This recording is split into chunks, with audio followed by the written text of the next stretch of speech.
Wright SBW Smith Athletic Park joint venture is proud to welcome you to the Smith Athletic Park project orientation.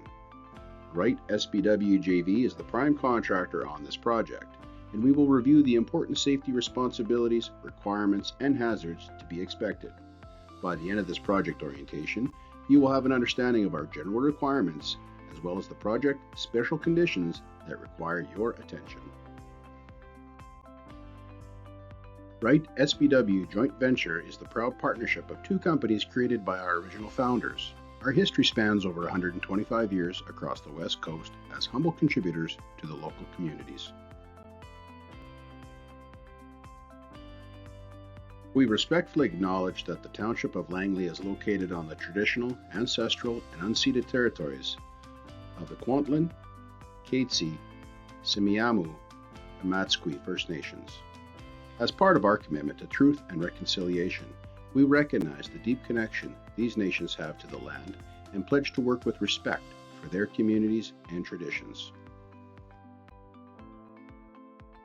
Smith Athletic Park project, located near 208th Street and 76th Avenue in Langley, British Columbia, is focused on developing a new youth soccer complex, which will help create a place in the community for the enjoyment and development of youth soccer. Phase 1 includes the construction of 3 artificial turf soccer fields, along with site utilities, access roads, and site preparation works. Early works involve erosion control, stripping and removing overburdened material, and setting up temporary haul roads. The project covers extensive groundwork to shape the site to its designed subgrade elevations and includes installing a detention tank located on the southeast side of the project. At Wright SBW joint venture, our management have responsibilities and the duty to ensure the health and safety of our employees, subcontractors, and visitors. Identify hazards and mitigate with controls. Provide training and inform supervisors and workers of their roles and responsibilities. They also have the duty to prepare and maintain the health and safety program and policies and provide access to applicable acts and regulations.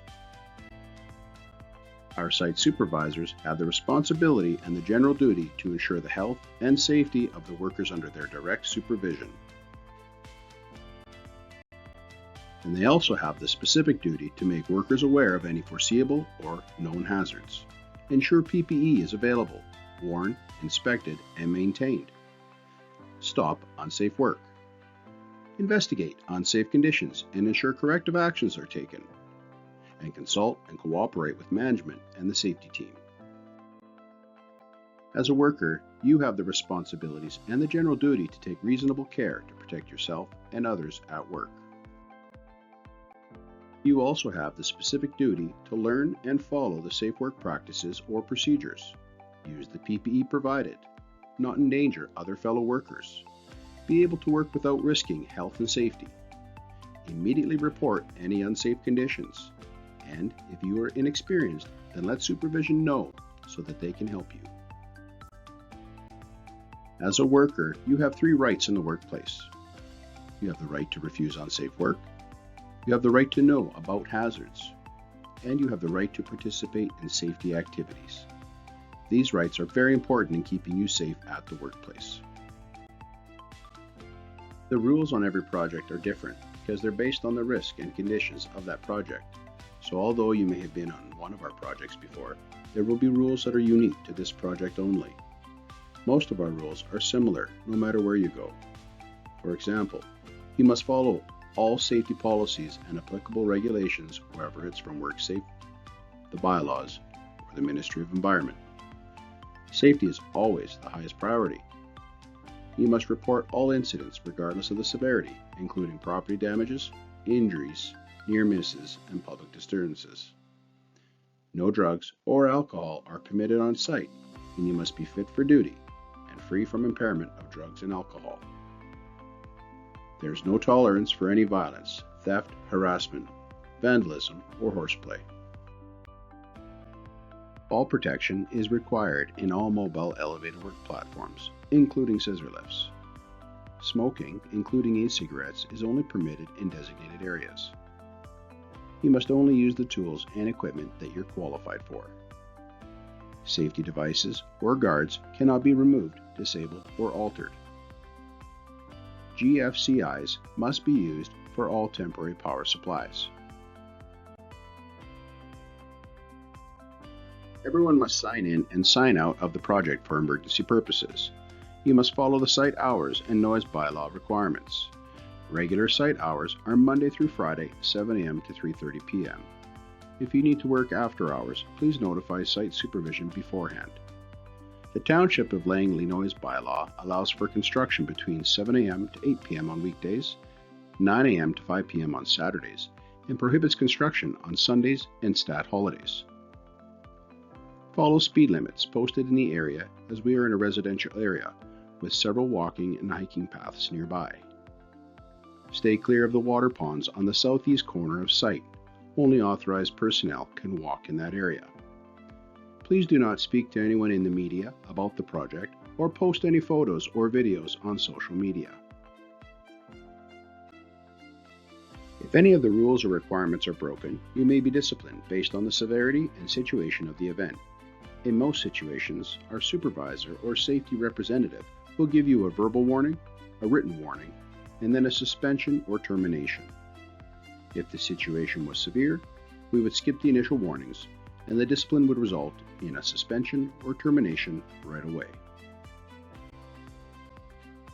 The basic mandatory PPE on this project includes hard hats, eye protection such as safety glasses and side shields, steel-toe work boots with the green CSA triangle, gloves that are appropriate for your task, and high-visibility vest. The PPE used must meet the CSA standard. In addition to the basic PPE, you may need other protective equipment depending on what you're doing. For example, you might need fall protection equipment, respiratory protection, hearing protection, face shields, or welding equipment.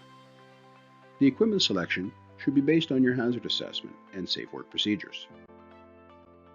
The site plot plan and traffic control plan provides the site layout and logistics, including perimeter fencing and emergency protocols. First, let's discuss the access points to site under the traffic control plan. Site trailers are located at the north end along 76th Avenue. All visitors to site are to sign in at the Wright SBW JV trailer before accessing site and confirming completion of a site orientation. To access the Hall Road, which will bring you to the southeast corner of site, you will enter off 212th Street and 77A Avenue gate access. All haul trucks, large equipment, and workers using the south parking area enter through this gate and access the site at the southeast gate. There is a speed limit on site of 10 km per hour. Current parking is located in the southeast corner by the southeast gate. Future parking planned for the northwest side of the site near the trailers once construction in that area is complete. Following the orange arrows will show you the direction of traffic flow while on site. Let's review the emergency response. The Wright SBW trailer contains first aid, eye wash, air horn, fire extinguisher, OHS regulations, and safety data sheets. The C-can is directly beside the Wright SBW trailer, contains a spill kit with a flammable storage area next to it. All contractors operating equipment are required to have their own spill kits readily available. Washrooms and washing facility located across from the trailers near the entrance. The designated smoking area is located near the muster point by the trailers. Smoking is prohibited throughout the rest of the site.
Muster points. Primary muster point located northeast of the Wright SBW trailer. The secondary muster point is located in the southeast corner at the Hall Road access gate to site. Emergency routes. Red arrows with hashed lines on the plot plan show the quickest route for personnel to reach the muster point in case of an emergency. Restricted areas. Sediment ponds in the south are restricted to authorized personnel only. Fire hydrants. Located just west of the front gate and directly across the road from the front entrance. Site security. All gates must be secured and locked after hours to prevent unauthorized access. Plan revisions. As the project progresses, updates will be made to the plot plan and traffic control plan. These changes will be communicated to all contractors on site. There are multiple emergency stations throughout the project. Each emergency station has an ABC-rated fire extinguisher and air horn. Only fight fires with a portable fire extinguisher if it's safe to do so.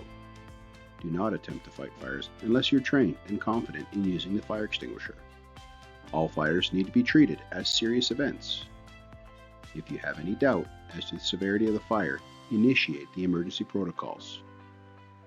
To fight a fire, find the closest available fire extinguisher and take it to the fire location. Pull the pin and squeeze the handle. Start at the base of the fire and sweep from side to side and continue until the canister is emptied, even if the fire has been extinguished. Once extinguished, watch the air to ensure the fire does not reignite. If the fire cannot be contained using one fire extinguisher, leave the area and initiate emergency evacuation. All fires, regardless of severity, must be reported to site management immediately. During an emergency, the air horn will be blasted. The air horn will blast 3 short times to summon first aid or rescue, and 1 long blast to alert for site evacuation to the muster station. The first aid attendant phone number will also be provided to you on site, and you can try to reach them via phone for first aid assistance. When you hear the air horns, stop work immediately and head to the designated muster station.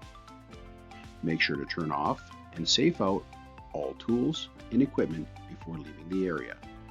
If you notice anyone working nearby that did not hear the air horn warning, please let them know to evacuate on your way out. Stay at the muster station until further instructions are given by either the site supervisor or emergency rescue responders.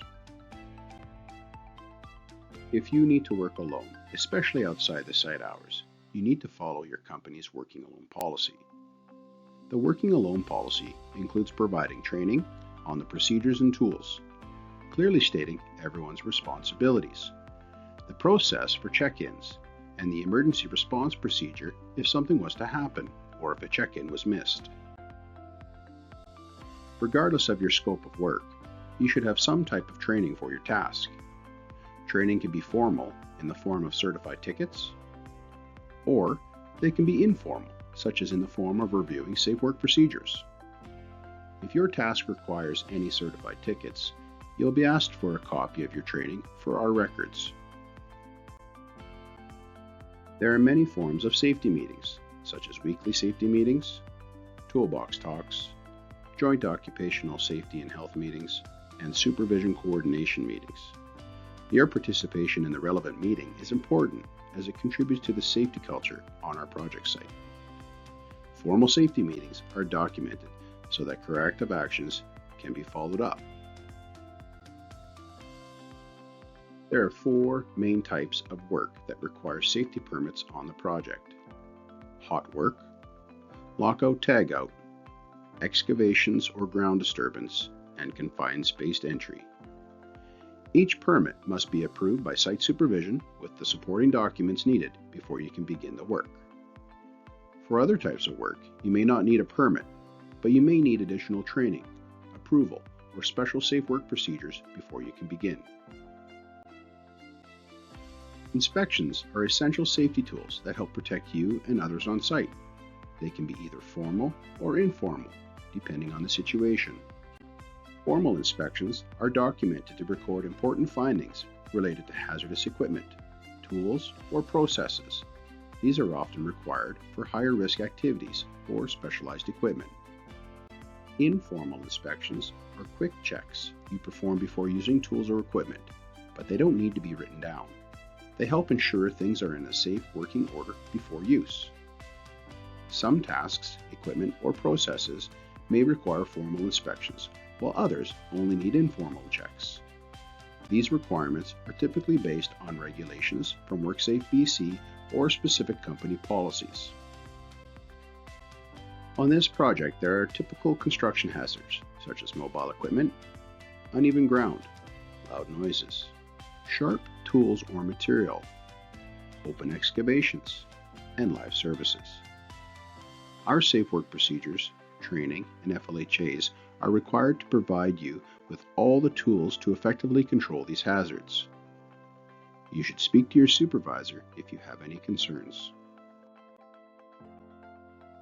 All workers are required to complete a field-level hazard assessment before starting any task each day. This is a crucial part of our safety process. The entire crew working on the same task and in the same area must complete the FLHA together. It's a team activity to ensure everyone is on the same page. FLHAs need to be reviewed after every break and updated whenever conditions or tasks change to keep the assessment relevant to the ongoing work. The FLHA helps workers plan their task, identify potential hazards, and think about the controls needed to reduce the risk. It's all about hazard awareness and mitigation. Once completed, the FLHA is signed by all participating workers and reviewed by the supervisor to ensure that everyone is aware of the hazards and controls in place. The FLHA also requires workers to inspect their personal protective equipment daily to ensure it's in good condition. At the end of each shift, all completed FLHAs must be submitted to Wright SBW supervision and kept on site for record keeping. Fueling equipment. All mobile equipment must arrive on site clean of hydrocarbons and excess material. Refueling must occur at least 30 meters away from the water's edge if working near the ponds. Use of a spill tray underneath all refueling activities to prevent environmental contamination. Controlled substances must be stored in containers designed for the product and kept upright in double containment, for example, in a spill tray, also 30 meters away from any water. Ensure all containers are properly labeled in compliance with the WHMIS and TDG regulations. Spills and spill kits. All spills must be reported immediately. Spill kits are required when operating heavy equipment and should be readily available for the operators. Used spill materials must be disposed of as contaminated or hazardous waste. Spill kits should be replenished as soon as possible after use. Waste management. All waste must be properly disposed of in designated bins or removed from site immediately. Excavated soils, concrete piles, and hazardous waste, including contaminated soil, must be transported to approved disposal facilities. Liquid waste, such as concrete wash or paint residues, cannot be disposed of in sanitary systems or allowed to run off-site. Equipment idling should be minimized to prevent unnecessary emissions. Sediment control. Install silt fencing around site perimeter to prevent sediment runoff into waterways and neighboring areas. Ensure catch basins are equipped with silt screens to help control erosion. These measures are vital for minimizing environmental impact and maintaining compliance with regulations. While workers handling hazardous products must be trained to the latest WHMIS requirements, and a copy of the safety data sheets must be given to the site safety coordinator for emergency preparations. The purpose of the training and the SDS is to help workers understand 3 key items about the product that they're using. First, what is hazardous about the product? Next, how can you protect yourself and others? And finally, where can you find more information if you need it? All containers of hazardous products need to be properly labeled, even if you're decanting only a small amount to use. Make sure the products are stored properly when they're not in use. Maintaining proper housekeeping keeps both us and those around us safe. Please make sure to dispose of the waste in the proper bins, especially if it's hazardous materials. Clean up any debris that was created from your activities. Keep all the access ways clear of material and equipment. and please unplug and roll any cords that are not in use. Incidents may happen on the project.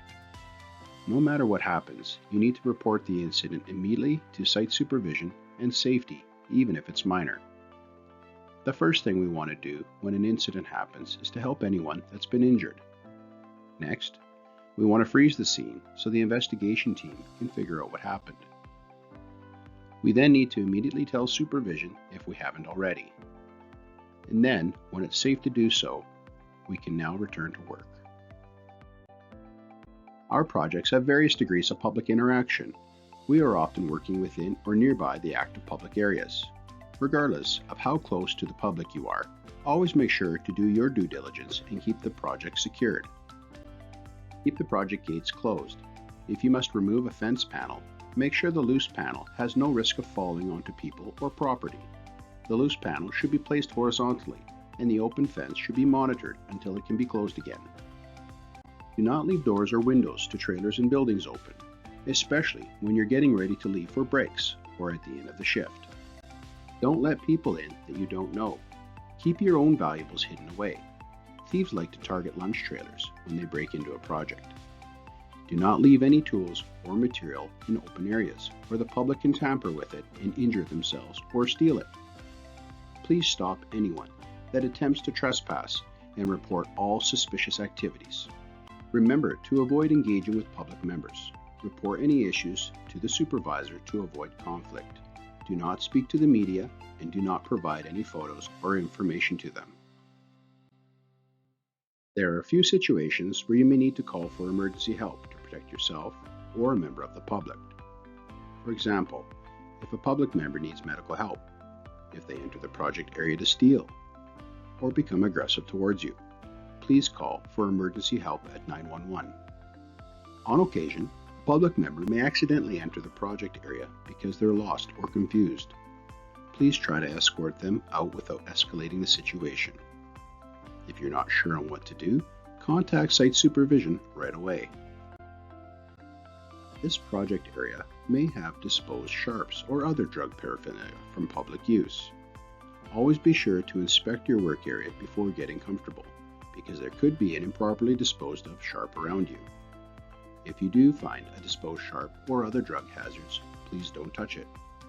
Please flag the area so no one else will accidentally contact it and then call safety for help. Please do not attempt to dispose of the items yourself without speaking to safety or supervision first. This marks the end of our orientation. If you have any questions, please contact our site supervision. We look forward to working with you, building a strong community safely.